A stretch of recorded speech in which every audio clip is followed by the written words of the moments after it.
إذا كانت المشكلة تولد الفكر، فأن المعاناة تصنع الغضب، والضغط يولد الانفجار.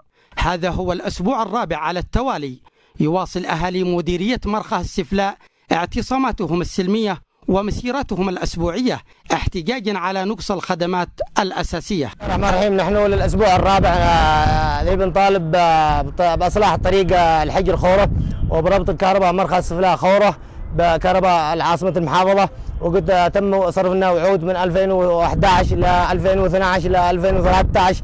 الآن خلال شهرين يقولوا بيضبطوا لنا الكهرباء، وللأسف الشديد لم يتم يعني حوالي شهرين مضى منها شهر ونص، باقي نص شهر لم ينزل أي مهندس ولا ينزل أي خبير ولا ينزل أي شيء من العدات الكهربائية. أيضا طريق الحجر خوره يقولوا أن العجر المقاول اللي فيه السابق عضو مجلس النواب أنه انسحب من المقاولة وسيتم. نحن نريد أن يكلف الأخ الوزير والأخ محافظ شبوة أن يكلفوا لنا مقاول آخر بأسرع وقت ممكن. المناقصات ما نريدها.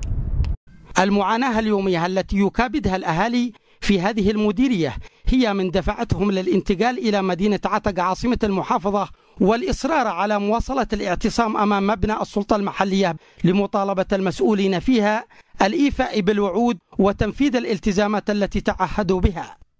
منذ نصبنا هذه الخيمة في هذا المقر أمام مبنى المحافظة بعد يأسنا الشديد الذي لم يوفوا السلطة المحلية عندنا بالمحافظة بوعودهم الكاذبة التي لها طوال السنين وهم يوعدون ولن يوفوا بوعدهم.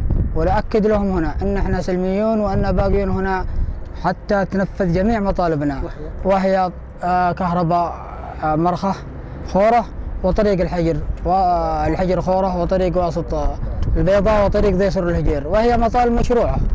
للمواطنين الحق في الحصول على الخدمات التنموية بقدر ما هي واجب على الحكومة إيجادها، كما أن المطالبة بالحقوق بطرق سلمية واتباع أساليب حضارية سلوك قويم وتصرف مقبول. وهذا ما تميز به أهالي مديرية مرخة عمن يلجؤون إلى ممارسة أعمال التخريب وقطع الطرقات والاعتداء على المصالح العامة وإلحاق الضرر بالآخرين بحجة مطالب حقوقية. ومثل هذه الأفعال تتنافى مع كل القيم والأخلاق، بل مع الدين والعرف والقانون. زبين عطية، اليمن اليوم، محافظة شبوة.